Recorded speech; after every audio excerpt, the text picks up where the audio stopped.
ایک جنگ میں کفار کی جانب سے ایسا الجھاؤ رہا کہ نماز قضا ہو جاتی ہے، اور آپ نے یہ سنا ہے کہ ساری زندگی حضور کی زبان سے بد دعا نہیں نکلی ہے۔ جنہوں نے پتھر بھی مارے ہیں حضور نے ان کو بھی دعا دی ہے،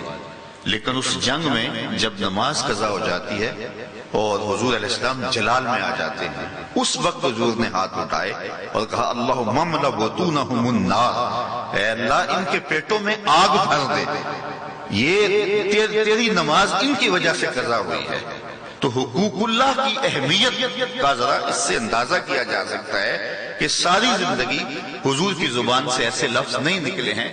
لیکن اس جنگ کے اندر جب نماز قضا ہو جاتی ہے، اللہ کا حق جو ہے جو ادا کرنا تھا وہ اس گمسان کے رن کے اندر مسئلہ بن گیا، تو حضور علیہ السلام کی زبان سے یہ سخت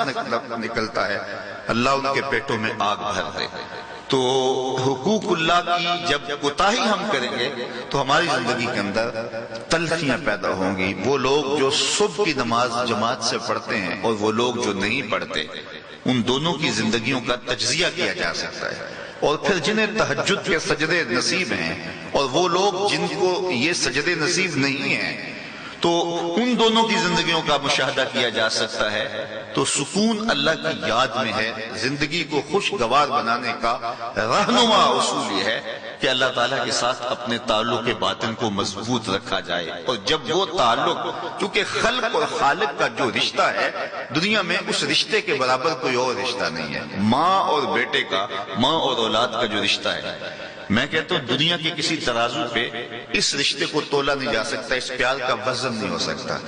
آج کل یہ سڑکوں کے کنارے پر بڑے ہیوی کنڈے نصب کر دیے گئے ہیں جہاں پورا کنٹینر تول لیا جاتا ہے، لیکن آج تک کوئی ایسا ترازو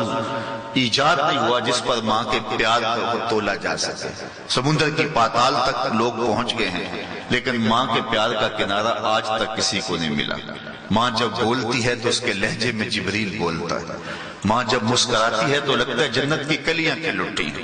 اس کے دل میں وہ تڑپتی ہوئی ممتا، محبتوں کا ایک آباد جہاں، وہ کائنات کی اس کا بدل ہی نہیں ہے۔ نعم البدل تو دور کی بات ہے،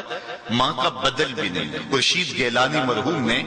اپنی والدہ کے انتقال پہ کالم لکھا تھا، والدہ مرحومہ کی یاد، اس نے لکھا تھا ان پڑھ ماں کی یاد میں، تو اس میں وہ لکھتا ہے کہ میری ماں پڑھی لکھی تو نہیں تھی لیکن میری یونیورسٹی وہی تھی،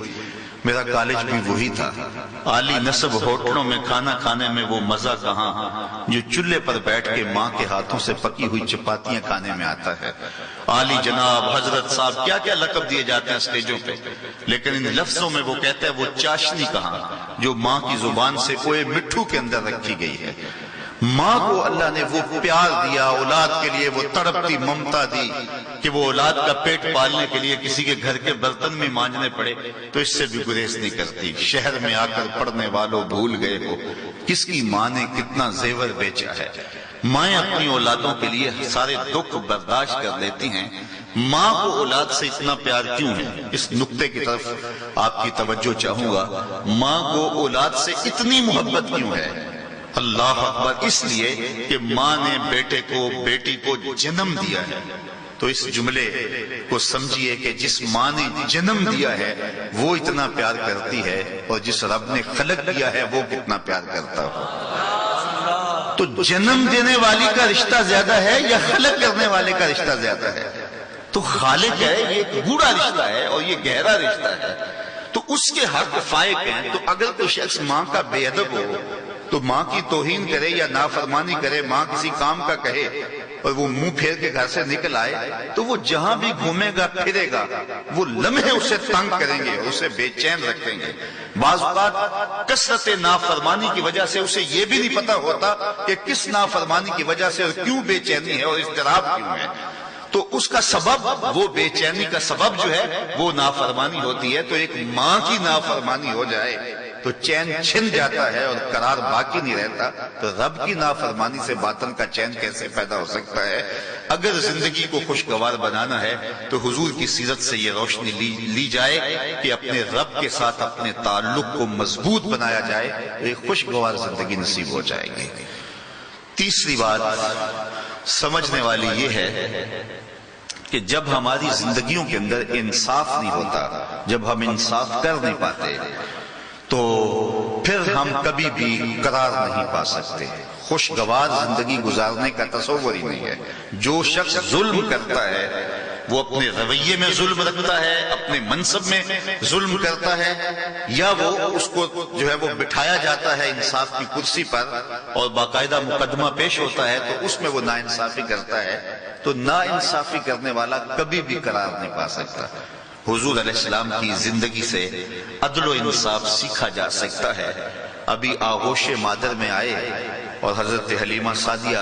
انہیں بنو سعد میں لے جاتی ہیں اور جا کے حضور علیہ السلام کو دودھ پیش کرتی ہیں، تو دائیں چھاتی سے حضور دودھ پیتے ہیں اور پھر حضرت حلیمہ سعدیہ بائیں چھاتی پیش کرتی ہیں۔ تو چونکہ ان کا ایک اور بھی بیٹا تھا، میرے آقا رخ پھیر لیتے ہیں کہ یہ ناانصافی ہوگی کہ میں اپنے بھائی کا حصے کا دودھ پیوں، یہ دودھ پیتوں کی نسبت ہے، یہ اس زمانے کا عدل و انصاف ہے جب حضور اس دنیا کے اوپر آئے۔ اور اگر آپ مجھے یہ پوچھیں کہ اسلام کا دوسرا نام کیا ہے تو میں کہوں گا اسلام کا دوسرا نام نظام عدل ہے۔ تو جب عدل قائم نہیں رہتا تو پھر وہ ریاست ہو، پھر وہ گھریلو زندگی ہو، بلکہ انسان جب اپنے ساتھ ظلم کرتا ہے، جب اپنے معاملے میں اپنے ساتھ زیادتی کرتا ہے، عدل نہیں کرتا، کیونکہ انسان کے نفس کے بھی حق رکھے گئے ہیں، تو پھر اس کی طبیعت کے اندر کبھی بھی خوشگوار لمحات نہیں آتے۔ تو عدل و انصاف خوشگوار زندگی کا ایک ایسا عنوان ہے، اور میرے اور آپ کے آقا و مولا نے اس کو اس طرح قائم کیا کہ ایک قبیلے کی عورت نے چوری کر لی اور حضور کی خدمت میں مقدمہ پیش ہوا اور آقا کریم نے ہاتھ کاٹنے کا کہا، تو حضرت اسامہ رضی اللہ تعالیٰ عنہ کے ذریعے سے حضور کی بارگاہ میں سفارش کی کہ یہ قبیلہ نیا نیا اسلام لایا ہے، اور اگر ان کی عورت کا ہاتھ کاٹ دیا گیا تو کہیں ایسا نہ ہو کہ وہ اسلام سے منحرف ہو جائیں، تو کوئی نرمی کر لی جائے۔ تو حضور سے جب عرض کی گئی تو فرمایا کہ لوگوں کو بلاؤ، الصلاۃ جامعۃ، لوگ جمع ہو گئے اور حضور نے ممبر بچھوایا اور ممبر پہ تشریف فرما ہوئے اور فرمایا کہ تم سے پچھلی امتیں اس لیے ہلاک ہوئیں کہ جب کوئی با اثر جرم کرتا تو پھر اس کو چھوڑ دیا جاتا اور عام لوگوں پر حدود نافذ کر دی جاتی۔ فرمایا میری شریعت میں ایسا نہیں ہوگا۔ وہاں حضور نے تاریخ ساتھ جملے ارشاد فرمائے، لو سرقت فاطمہ بنت محمد لقطع محمد یدہ، فرمایا چوری تو میری بیٹی بھی کرتی تو میں اس کا بھی ہاتھ کاٹتا۔ تو یہ ہے حضور علیہ السلام کی سیرت کا وہ نور جس سے اپنی زندگی کے اندر، اپنے شب و روز کے اندر جس سے چراغاں کیا جا سکتا ہے اور ایک خوشگوار زندگی کا تصور حاصل کیا جا سکتا ہے۔ آقا کریم علیہ السلام کی زندگی میں جو